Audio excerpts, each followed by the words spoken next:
இயேசுவில் எனது அன்பிற்குரியவர்களே, உங்களுக்கு என்னுடைய இதயம் கனிந்த வாழ்த்துக்கள். வணக்கம். அன்பானவர்களே, இயேசு ஆண்டவர் ஓய்வு நாள் வந்தபோது தொழுகை கூடத்தில் கற்பிக்க வந்தார்.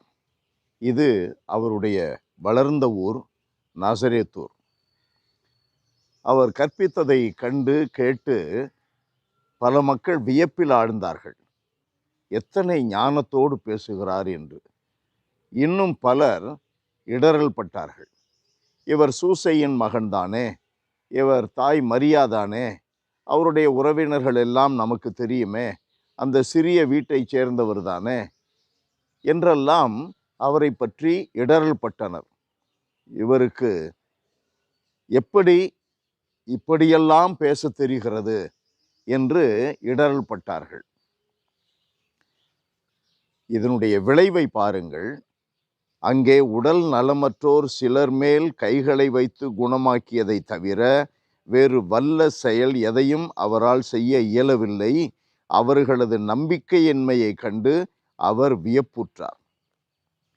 அன்பானவர்களே, நம்முடனே வாழ்வார்கள், நமக்கு உறவினர்களாக, நமக்கு நண்பர்களாக, தினந்தோறும் அவர்களுடைய உறவை நாம் புதுப்பித்து கொள்ளக்கூடிய அளவிலே நாம் இருக்கும் இடத்திலேயே கூட இருப்பார்கள். ஆனால் அவர்கள் வழியாக கடவுள் பல காரியங்களை வெளிப்படுத்துகிறார் என்பதை நாம் ஏற்றுக்கொள்ள தயங்குகிறோம். காரணம், நமக்கு தெரிந்தவர், அவருடைய குறைபாடுகள், அவருடைய பின்புலத்தின் குறைபாடுகள் நமக்கு தெரியும். இவைகளெல்லாம் மனதில் வைத்து கொண்டு கடவுள் அவர் வழியாக பேசுவதில்லை என்பதை போல சாதாரண மனிதர் தானே, சாதாரண நம்மை போன்றவர் தானே என்று பலவாறு பல மனிதர்களை குறித்து நாம் தீர்ப்பிடுகிறோம். அதனுடைய விளைவு என்ன? நம் மத்தியிலே கடவுளுடைய வலிமை செயல்படாமல் போகிறது. இதிலிருந்து நான் தெரிவிக்க விரும்புவது என்ன? நாம் இருக்கின்ற இடத்திலே மனிதர்கள் வழியாக கடவுள் பிரசன்னமாயிருக்கிறார். குறையுள்ள மனிதர்கள், நிறையுள்ள மனிதர்கள், நமக்கு பிடித்தவர்கள், பிடிக்காதவர்கள், யார் மத்தியிலும் கடவுள் இருக்கிறார். ஏனென்றால் அவருடைய சாயலில் படைக்கப்பட்ட மனிதர்கள். ஆகையினால் கடவுள் இருக்கிறார்.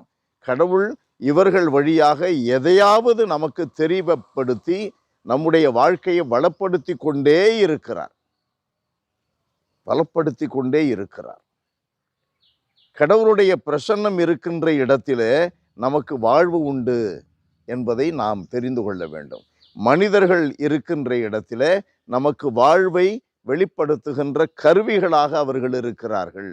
கடவுள் அங்கே இருக்கிறார் என்பதை நாம் திரும்ப திரும்ப நம்முடைய உள்ளத்திலே பொதிந்து வைத்து கொள்ள வேண்டும். ஆகையினால்தான் பகைமை கூடாது, ஆகையினால்தான் பொறாமை கூடாது, ஆகையினால்தான் மற்றவர்கள் பெயர்களை கெடுக்கக்கூடாது.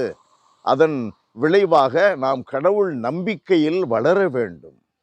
இறை நம்பிக்கையில் வளர வளர அந்த சூழல் முழுவதும் கடவுளுடைய பிரசன்னத்தின் மகிமை வெளிப்பட்டு கொண்டே இருக்கும்.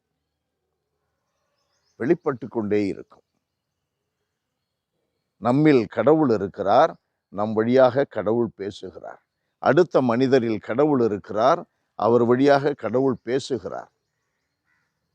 அன்பு நிறைந்த எங்கள் தகப்பனே, சாதாரண நிலையிலே இருக்கிற எங்கள் வழியாகவே நீர் பேசுகிறீர் என்றால், உம்முடைய திருமகனும் எங்கள் மீட்பெருமான இயேசு கிறிஸ்துவை நாங்கள் விசுவசித்து அவருடைய வார்த்தைகளை பற்றி கொண்டு அவருடைய வாழ்க்கை மதிப்பீடுகளின்படியே நாங்கள் நடக்க முயன்றால் என்ன அதிசயங்கள் நடக்கும் என்பதை நாங்கள் உணர்ந்து கொள்ளச் செய்தருளும். இயேசுவின் நாமத்தில் ஜெபிக்கிறோம் பிதாவே. ஆமென். ஆமென்.